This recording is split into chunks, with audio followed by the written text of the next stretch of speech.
Boa noite, vascaínos. Saudações vascaínas a todos. Leonardo mais uma vez aqui trazendo o canal Ligado Vascão.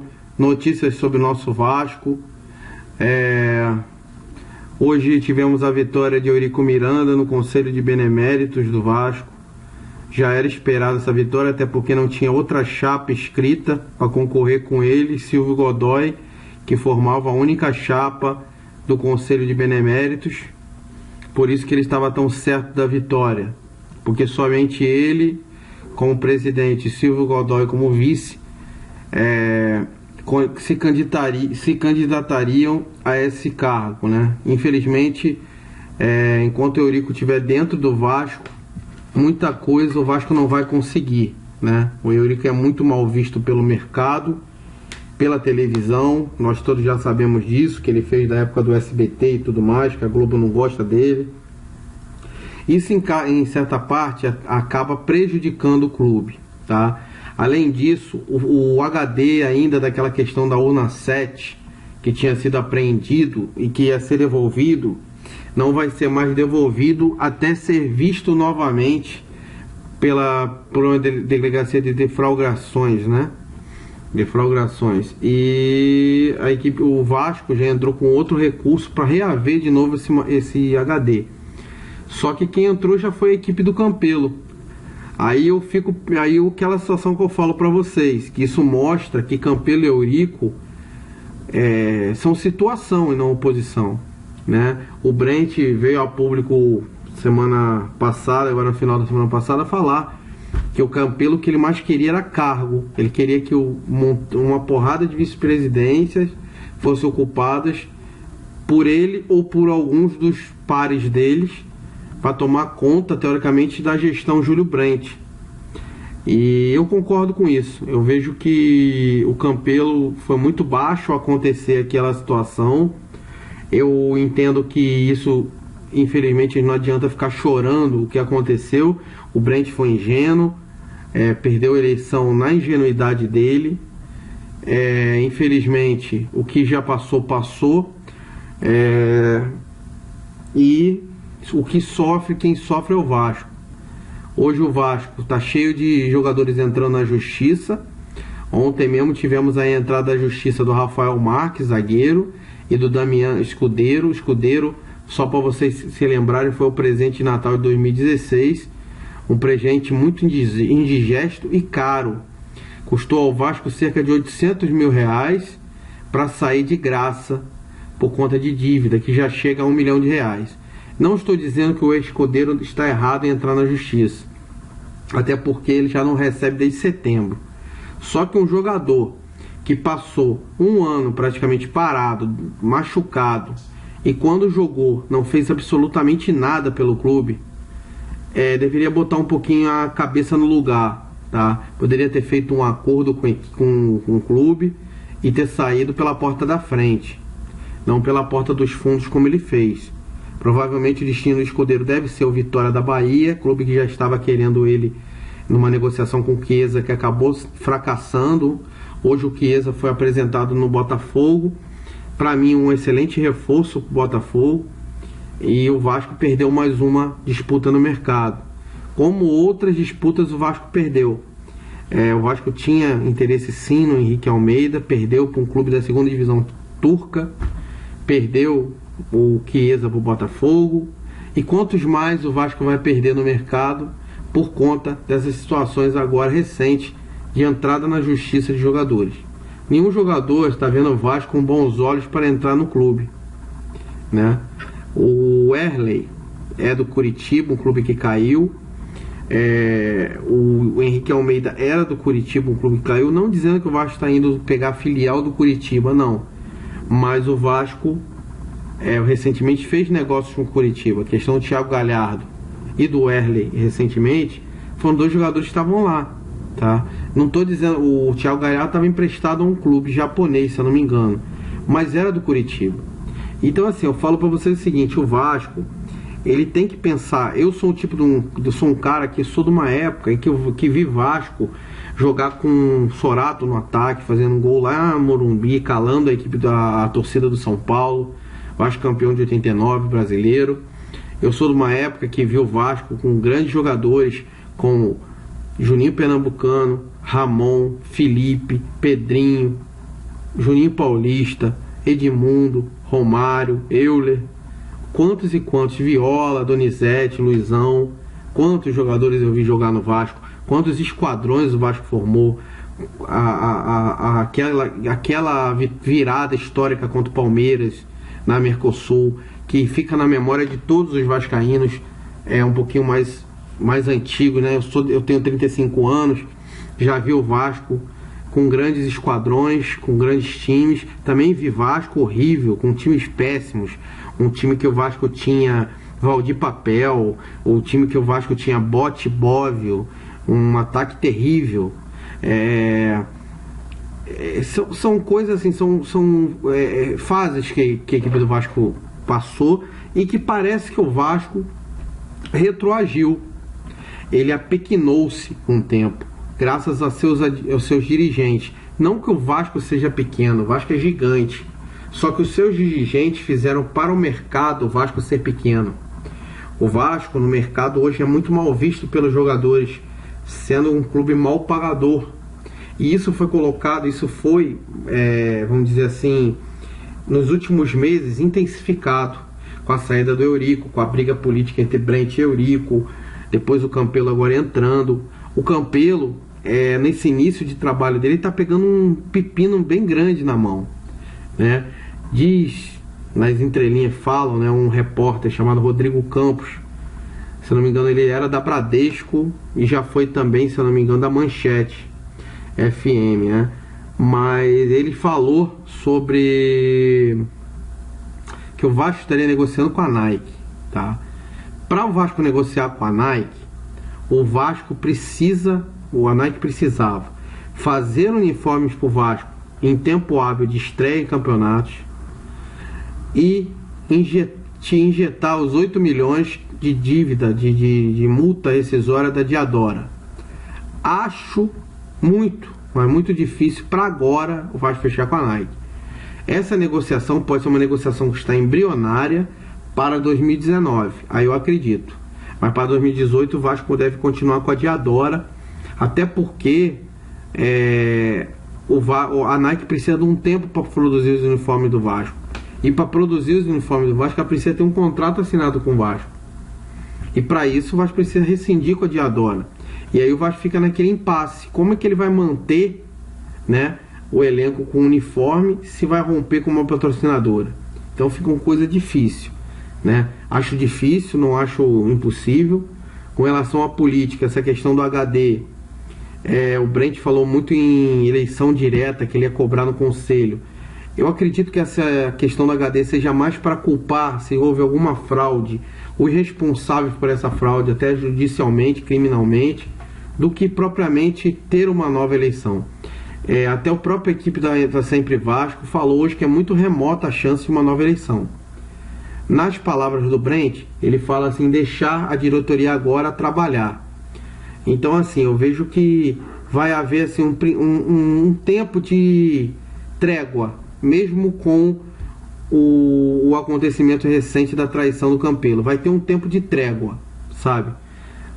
Se vê necessário isso, até porque o Vasco está entrando numa Libertadores, amanhã tem o seu primeiro jogo. É crucial o Vasco ter um bom resultado amanhã. Esse bom resultado pode ser um empate com gols. Uma vitória seria fantástica, tá? Mas eu acredito assim, se o empate vier com gols, muito bom, traz para cá o jogo, ganha com uma vitória simples, acabou, mas vai para outra fase. Lembrando que se o Vasco passar de fase, pega um time boliviano. A Bolívia normalmente tem uma altitudezinha. Se ele for para Sucre, pegar, se não me engano, o Jorge Wilstermann, o Vasco vai ter aí uma grande dificuldade na altitude de 2080, se não me engano, metros, né? E o time já cansa hoje com preparação física, imagina na altitude. E essa é a minha preocupação. A minha preocupação talvez esteja até mais do que nesse primeiro jogo. Esteja no segundo jogo do Vasco, no jogo se o Vasco passar dessa fase, for para a terceira, que já a terceira já é a última ali batendo no grupo da Libertadores. Se o Vasco passar dessa primeira fase, dessa segunda fase, ir para a terceira, e encontrar o boliviano lá e perder, por exemplo, na altitude, é difícil reverter em casa, dependendo de quanto ele perder. Teve um clube na altitude, se não me engano, ganhou de 5-0, de 4-0 por conta da altitude. Aí, se não me engano, o River Plate veio em casa e reverteu o jogo. Pode o Vasco reverter? Pode. Mas com a equipe que o Vasco tem, é muito difícil. Então, assim, eu não estou remando contra a maré, não estou sendo pessimista, eu estou sendo realista. O clube do Vasco precisa hoje, pelo menos, de um lateral direito de qualidade, de um volante que saiba sair com a bola para substituir, na minha opinião, o Wellington, tá? De Zábato é uma grande, para mim, surpresa boa. O Andrei não pode ser reserva do Wellington nesse momento, mas eu contrataria um outro volante para ser o substituto do Wellington. Acho difícil o Vasco fazer isso. E meio campo, o Vasco precisa de um 10. De um 10 de altura igual ou melhor do que o Nenê. Melhor do que o Nenê existe. O Vasco tem que pegar o dinheiro que pagava o Nenê, conseguir um jogador que esteja no mercado disponível e pagar esse dinheiro para esse jogador e o jogador vir grátis. O problema é esse.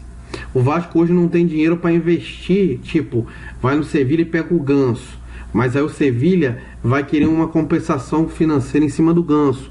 O Ganso hoje ganha 600 mil reais. O Nenê ganhava no Vasco 400. Se o Luiz Fabiano sair, tem como o Vasco trazer o Ganso, mas se o Sevilha emprestar de graça. Então são essas coisas que tem que fazer o quê? Uma composição, sabe? E é isso. O Henrique Dourado que foi, vamos dizer assim, ventilado no Vasco, deve acertar com os mulambos nos próximos dias, talvez até o final do dia de hoje ou amanhã. Então é um sonho que ficou aí, infelizmente era apenas um sonho. O Vasco tem que ter, infelizmente, um pé no chão, contratar jogadores livres, talvez, que aceitem aí vir ganhar 400 mil, 300 e poucos mil, para ser 10 e para ser um 9. O Vasco precisa de um 10 e de um 9. Eu tiraria aí o Wagner, o Nenê, já foi, e o Luiz Fabiano. Com isso, o Vasco teria um cash, 1.300.000 para trazer 2 a 3 reforços. E aí o Vasco conseguiria trazer um para ali para ser um atacante ou um meia reserva e traria aí um Nenê, para substituir o Nenê à altura ou até para fazer com a torcida esqueça o Nenê. Até porque não é difícil trazer hoje um camisa 10 que faça a torcida esquecer o Nenê, pelo menos pelas exibições recentes de 2017 e 2018. O Nenê, nesses 2 últimos anos, foi apenas um coadjuvante. Foi coadjuvante para o Douglas. No final da correria do Brasileiro, jogou um pouquinho melhor, mas Matheus Vital e outros jogadores que estavam entrando ali naquele mesmo momento também fizeram uma sombra ao Nenê. E eu acho que o maior responsável por botar o Vasco na Libertadores se chama Zé Ricardo, técnico, né? Eu acredito muito nisso. Por isso que eu não estou aqui batendo sarrafo nele direto. Acho ele um técnico regular para bom. Para o valor que ele ganha, é um dos melhores, tá? O Vasco não tem um treinador ruim. O problema é que ele é teimoso, é um técnico teimoso, ele insiste com jogadores que não tem como vestir a camisa do Vasco. Por exemplo, o Wellington, Bruno Paulista, pelo amor de Deus, entendeu? O Iago Pikachu, que nunca sai, ele pode fazer um jogo, fazer 3 gols contra, o Iago Pikachu e o Wellington não saem do time titular. Então são coisas que deixam a torcida um pouco receosa com esse treinador, pelo menos a mim, né? E é isso. Nos próximos dias, de acordo com o resultado do jogo do Chile, poderemos ter novidades. Se o Vasco perder lá, tomara a Deus que não, mas se o Vasco perder lá com uma diferença boa de gols, vai ter alguma mudança. Não digo em relação a técnico sair, mas a correria para contratar jogador. Vai ter essa correria, isso aí vocês podem ter certeza. Já estão no mercado atrás de um camisa 10, tá? E tomara que o Vasco garimpe o mercado e traga um camisa 10 de nível. Eu hoje tentaria trazer o G2, jogador do Atlético Paranaense. É um bom jogador, é um jogador que sabe bater falta, um jogador que é raçudo, é um jogador diferente do Nenê, um jogador que joga pro time. Então eu acho que eu hoje optaria por trazer o G2. Mas não sei o que o Vasco pensa. Nos últimos dias falou-se aí, que eu até trouxe aqui no canal, na questão do Vasco estar interessado no Alan Patrick, ex-Mulambo. O Vasco estava interessado no Bobô, que é um jogador que já ter passado pelo Grêmio, pelo Corinthians. Essas negociações não avançaram, tá? Elas estão paradas, muito por conta dessa questão da Libertadores, tá? Tá parado meio que essas negociações, mas o Vasco continua no mercado. Continua no mercado atrás, principalmente no camisa 10. Camisa 9, eu acho que o Vasco tem que fazer o máximo para falar com o Luiz Fabiano, o mais rápido possível, para ter a definição dele. Aposenta, sai do clube, rescinde, o que ele vai fazer. Sobre o Breno, infelizmente o Breno vai ter que operar novamente. Tivemos informações hoje, o portal Net Vasco, o Super Vasco também noticiou, para uma raspagem no menisco, vai ficar mais um mês fora. É lamentável, o Vasco perde um jogador para as 2 primeiras fases da Libertadores, que é um jogador chave para o Vasco, na defesa, uma defesa do Vasco que é toda desarrumada, que tem Eraso, que volta e meia entrega o gol pro adversário, que tem aí o menino Ricardo iniciando aí a trajetória no profissional. Eu levo muita fé nesse garoto. E tem o Erlen, que a gente não sabe como que vai rodar no Vasco, né? E o Luiz Gustavo, que pra mim é fraco. Então vamos torcer, vou torcer muito pro Vasco amanhã sair de Concepción pelo menos com empate, mas se ele conseguir ganhar, ótimo. E eu espero aí novidades boas pro Vasco.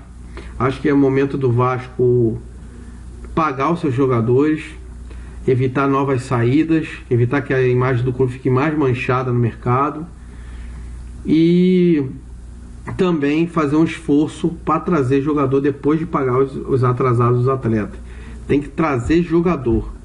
Pagar os atrasados dos atletas é a primeira coisa que tem que fazer, mas trazer jogador após isso, tem que trazer jogador. Hoje também eu esqueci de falar, vou passar aqui uma última informação. Hoje teve um zagueiro que pediu para se tratar no clube. Acho que chama-se Anderson Bamba, eu não conheço o zagueiro, que jogou a última vez, se eu não me engano, em 2016 pelo Frankfurt da Alemanha e rescindiu o contrato em abril de 2017, já machucado, e de lá para cá não jogou.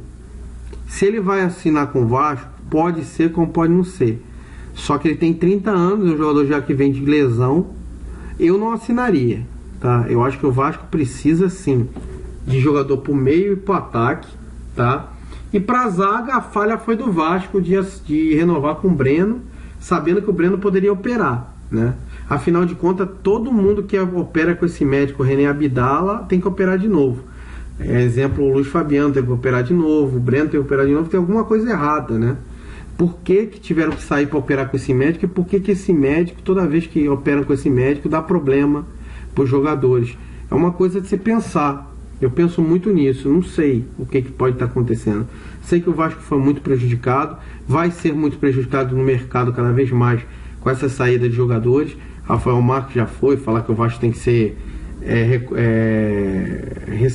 que ele tem que ser ressarcido. Com todo respeito, ele tem que ser ressarcido sim, mas não precisava disso, sabe? Eu acho que tanto o Rafael Marques como o Escudeiro poderiam ter feito um acordo, até porque ambos não mostraram para que vieram no Vasco desde quando chegaram. Então eu acho assim, poxa, eu joguei pra caraca no Vasco, não me pagaram. Beleza, tem todo o direito de entrar no mercado, na justiça e cobrar teus atrasados, escarchar na imprensa, beleza. Agora, não joguei nada, machuquei várias vezes. Pô, vou sentar, vou pensar, pô, o clube me deu tratamento, esteve comigo nas horas que eu estava com dificuldade, me apoiou, e eu não fiz nada pelo clube, no campo, mas eles não me pagam. Mas eu preciso receber o pagamento? Claro, vai no clube e faz um acordo. Porque houve essa situação dos dois não trabalharem, sabe? Só ficarem no estaleiro, doentes, machucados e sugando o dinheiro do clube. Claro, o clube não pagar, o jogador tem que receber. Eu não estou indo contra o jogador ter que receber, o jogador tem que receber. Só que eu acho que deveria esses dois ter feito acordo. Mancharam a imagem do clube na justiça, para o mercado. E agora é torcer que o Vasco não pegue xepas, refugos de outros jogadores, de outros times. Eu tentaria ir no Palmeiras, tentar trazer o Johan também. É uma esperança aí para ser um camisa 10, quem sabe. Se o Palmeiras já colocou ele de lado, ele não vai usar ele. seria talvez uma saída. Eu não vejo muita saída para camisa 10 aqui no Brasil, só vejo esse menino, um exemplo, assim, que talvez não seria até de graça e pagaria os salários. Eu acho que seria uma aposta, mas uma aposta válida, né? O Johan, ou investir pesado e trazer o Ganso, né? Eu acho que o Vasco tem que pensar aí. Mas se pro Vasco era difícil trazer o Dourado, acho que também vai ser difícil trazer o Ganso, qualquer outro jogador de peso, né? Infelizmente. Eu vou continuar trazendo notícias. Vou tentar trazer um vídeo amanhã, antes do jogo. Se eu não conseguir, eu vou trazer um quinta, após o jogo, para falar das minhas considerações em relação ao jogo no Chile. E vou fazer o possível estar trazendo vídeos semanais para vocês. É um trabalho muito por amor ao Vasco que eu estou fazendo, mas que eu preciso também que a torcida apoie esses vídeos, que a torcida se inscreva no canal, que a torcida comente os vídeos, que é isso que dá o apoio necessário para mim continuar a fazer os vídeos para o canal, né, gente? Então conto aí com vocês, compartilhem os vídeos, se inscrevam, curtam os vídeos e faça dar o gás necessário para mim continuar trazendo esses vídeos para vocês, porque eu faço esses vídeos por amor ao Vasco e também a torcida, para trazer a torcida aí as considerações em relação à semana do Vasco, às contratações, ao que eu acho que considero da política e tudo mais, tá bom? Um abraço a todos, saudações vascaínas e boa noite.